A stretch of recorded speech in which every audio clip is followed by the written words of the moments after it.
Here today with Naomi Sesay. Naomi, how are you? You well? I'm very good, Nick. Thank you very much for inviting me here.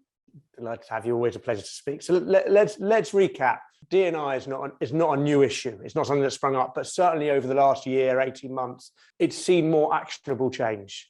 As the world progresses, how do we continue to incorporate creativity in meaningful ways to move the dial and actually impose change in our D&I strategies? I think one of the most important thing that people need to remember is that this isn't about strategies and remits. It's about people, and it's about habits and behaviors.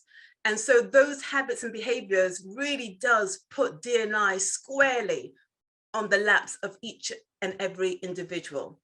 How do you see the world? Through what lens are you looking at? How are you going to enact an event, or what is it that you say that creates a positive impact rather than a negative one? And so we all have to be really aware and cognizant of our behaviors and our habitual patterns. And sometimes we're not aware of it because they're deep inside. They're right at the back on the recess of our brains, and life goes on. You still have to, buy the milk, you still have to take your kids to school, still rubbish on TV. So you don't actually think about what you're really doing that creates barriers. And so to move that dial, I think we have to think introspectively about who we are, what are we doing, and how are we going to each individually change our lens so that our lens could be more inclusive with each other. Otherwise, remits and strategies just don't work. The fact that now we are returning to in-person activity, has there got to be a further shift of mindset for actually to be implemented rather than just being a screen-based interaction? Oh yeah, absolutely. I think, sometimes being behind a screen gives you a certain level of protection, because you're actually in your own home, in your own domain. But in your own home and in your own domain, there's still a whole lot of stuff that's going on in the background that is a barrier to inclusion. So, this whole year of being, D&I inclusive and belonging and doing it virtually, the dialogue had started. And that's a good thing, that the dialogue has actually started in a very difficult situation. But in order to actually change anything, you have to feel uncomfortable. Change never comes in a comfort zone. You have to feel uncomfortable, and you have to accept that you will be feeling uncomfortable, because that actually butts against something, butts against our moral compass, and makes you change so that you can be comfortable again. That can only happen when you're in the presence of inclusion, diversity, belonging, and equity, because you can't escape from, you can't turn the video off or mute yourself. You can't do that. You have, when you're in the presence of it and it's faced right in front of you, you have to deal with it, and that's uncomfortable. How do you feel with respect to unconscious bias training and other subjects? Does it work? Is it beneficial, or is it actually being confident from all sides to make mistakes, I suppose? Right. I actually don't believe in unconscious bias training, because how do you train something that's unconscious? It's unconscious. And that actually gives people the kind of like the doorway out. Well, it's unconscious, so I don't really know what I'm doing. We've got to actually start to look at the implicit bias. We've got to actually start looking at what is it that we don't know? What aren't we aware of? The microaggressions, the impact versus the intent. I didn't mean to do that. It was not my intent to hurt you, but actually you did. So what are you going to do with the impact, the negative impact? What are you going to do with the old archaic language that we use? Like, I don't see color. Which is a nonsense. Clearly you do see my color. So we've got to actually start to bring it to the table, make it conscious. And so when we make it conscious, yes, it's clumsy. It's a clumsy space. You're going to strip up on your words and say things that you didn't mean, but own it and say, well, how do I say it? Just the other day I was in a delivery. There was an MP there, and he said the word BAME. And I kind of like went, ooh. So somebody asked me, how do we change our language? Do we, sanction it? Do we police it? And I don't believe we police our language. I think that we can actually be smart with our language. So I said we can get rid of acronyms as BAME, because BAME, B-A-M-E, just puts a whole swathe of people who have whole lots of cultures and traditions into one box. And that is being exclusive. So this MP said, well, I just said BAME. So how do I say it? And I said, well, you can say, African heritage or Afro-Caribbean heritage or Asian heritage. I mean, still, it's not as, it's a move forward because you're naming it. And he said, and I said, but the best thing is that you asked. So just ask. Don't just name people because you think through your lens that what they should be called. How do you prefer to be called?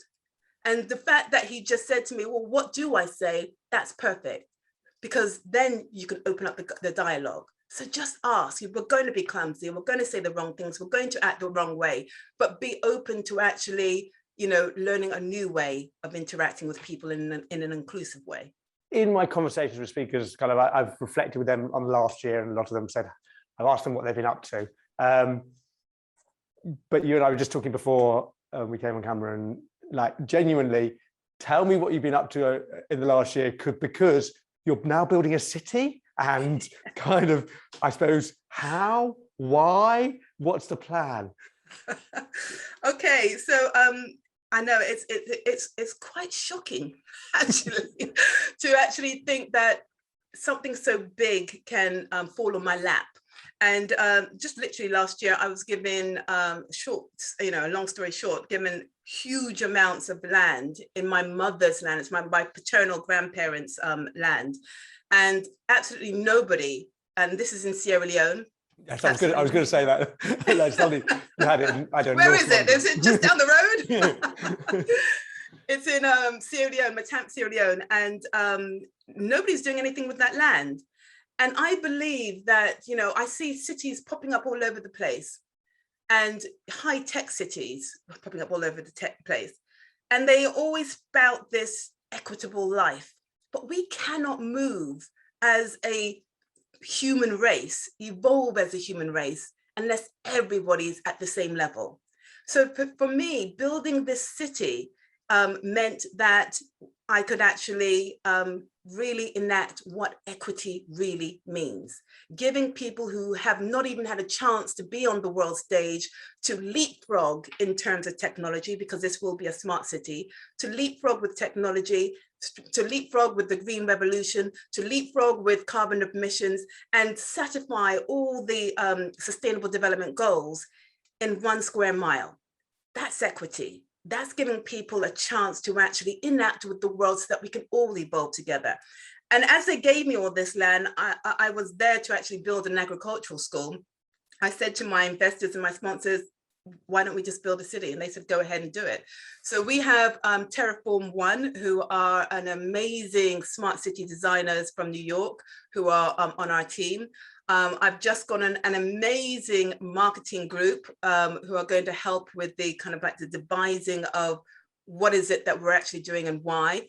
So the story, and it's actually a story, it's my mother's story, and it's a real story of power, of challenges, of love for her people and for her land, and that the story will come out. It's a really deep story, but it's a moving forward from just talking about equity, just talking about diversity and inclusion, to actually building it, actually creating it, and the whole city is going to be built for her. So we're looking at the 14-year-old girl, and what kind of city would she feel safe in?